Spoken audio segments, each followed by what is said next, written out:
cólica, ela está muito relacionada com a imaturidade do intestino da criança. A criança, quando nasce, todos os órgãos estão formados, alguns imaturos.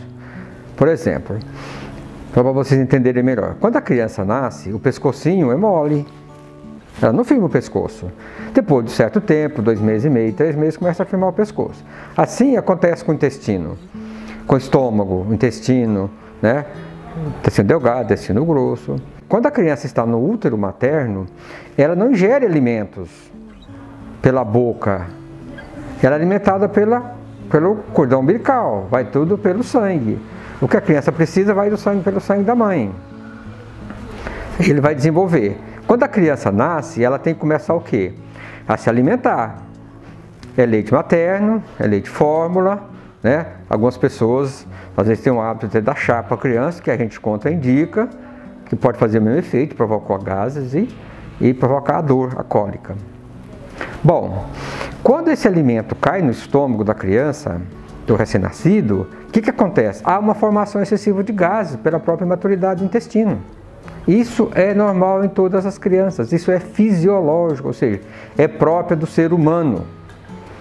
Então, esse excesso de gases que a criança apresenta no decorrer do dia a dia, mais de manhã, mais à tarde, mais à noite, isso é normal. O excesso de gases gerado pelo alimento, seja leite materno, seja leite fórmula, leite de vaca, ou seja, até chá, vai aumentar a produção de gases. Esses gases, uma hora ou outra, em determinado momento, pode ocasionar o quê? A dor. Como é que é a dor da cólica? É uma dor em contração, de forte intensidade. Ela é mais comum final de tarde e noite, que pode durar até 3 horas, 1, 2, 3 horas. Ela normalmente pode manifestar mais de 3 vezes por semana e que vai desaparecer aos 3 dias. Isso é uma definição de cólica. É a doença dos três até 3 horas, desaparece aos 3 meses e que pode chorar até 3 horas. É um choro de intensidade intensa, é um choro de sofrimento. Vocês mães, pensa numa cólica menstrual, pensa numa cólica de rins, pensa numa cólica de vesícula. Quem já passou por isso sabe o que é uma cólica de intestino. Então é uma dor aguda, terrível. A criança grita, acalma, grita, acalma.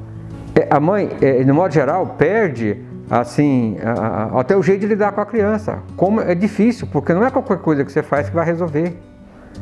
Ela grita, grita, grita. Uma característica importante, a criança vai aumentar do peito. Você põe o peito na boca, ela não pega. Ela recusa, ela te empurra. Se ela pegar, parece que ela pega com raiva, quer te morder. Não é um choro normal. Normalmente as crianças, de modo geral, você põe o peito na boca, ela suga, mama, dorme ou acalma. A cólica não, a criança pode chorar até 3 horas. É um choro insuportável. Entendeu? Então, o que leva a criança a despertar a cólica?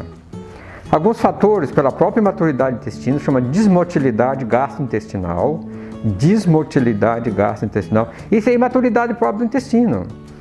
Mãe com depressão, uma relação entre mãe e filho muito desajustada, uma relação não muito amigável, digamos assim, né? Mãe que estão com problemas mais variados possíveis, né? Além da depressão, problema financeiro, problema conjugal, problema de trabalho, problema de saúde própria. Essa relação fica conturbada, não fica uma relação amorosa, afetiva, carinhosa. No desenrolar do dia a dia, esses processos que estão acontecendo com a mãe, ela pode ficar nervosa, tensa, ansiosa, e a criança vir a ter esses desconfortos, até cólica.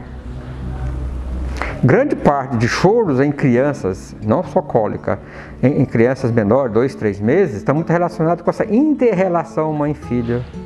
Se a mãe está calma, o neném é calmo. Se a mãe está agitada, preocupada, tensa, o neném pode estar chorando, tenso. Se a mãe tem depressão, o neném pode ter depressão. Então, essa inter-relação mãe-filho é muito importante no dia a dia dessa família. Se a relação é boa, afetiva, carinhosa, né? A participação do pai, o pai é o melhor amigo da mãe nessas horas. Uma relação amigável, de afeto, de carinho, de ajuda, de se colocar ao lado dela, sentir as necessidades dela, as emoções. Porque a mulher com ganho neném muda muito o seu comportamento, tanto emocional como físico. organizacional, muda muito quando ela ganha neném. Então ela muda muito a estrutura dela. Às vezes ela passa até a desconhecer. Se desconhecer. Porque ela muda muito. Então, o marido nessa hora é uma pessoa muito importante para ajudar. Isso, com esse apoio da família, principalmente a mãe ou o pai, a presença do marido, isso ajuda muito a resolver esses problemas. A cólica, ela não é tão frequente assim. 10 a 20% das crianças só têm cólica. Que a definição de cólica é justamente o que eu falei, é um choro insuportável. O que acontece muito com a criança nessa idade? É muito comum, a criança mama, enche a barriguinha, daqui a pouco ela começa com tosse, estica, esperneia, chora, dá um grito, solta um pum, faz cocô, passa tudo, parece que não aconteceu nada, some. Isso é muito comum, isso faz parte das desmotilidade gastrointestinal, ou seja, o mau funcionamento do intestino pela imaturidade do próprio. O que acontece em torno de 2 meses e meio, 3 meses? Essa maturidade, ela acontece e ela começa a aceitar o alimento de uma forma normal e vai eliminando a produção desses gases e dessas dorzinhas, incômodos que a criança tem, que é comum. Uma outra coisa que preocupa muito a família, eles acham que é cólica, a família acha que é cólica, é o fato dela espremer, gemer para fazer cocô, soltar pum.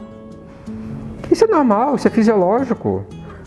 Não precisa preocupar que isso é cólica. Tem criança que fica gemendo, espremendo. Não tem choro. O que caracteriza a cólica é um choro de sofrimento. Aquele choro agudo, gritado, que você não sabe o que faz.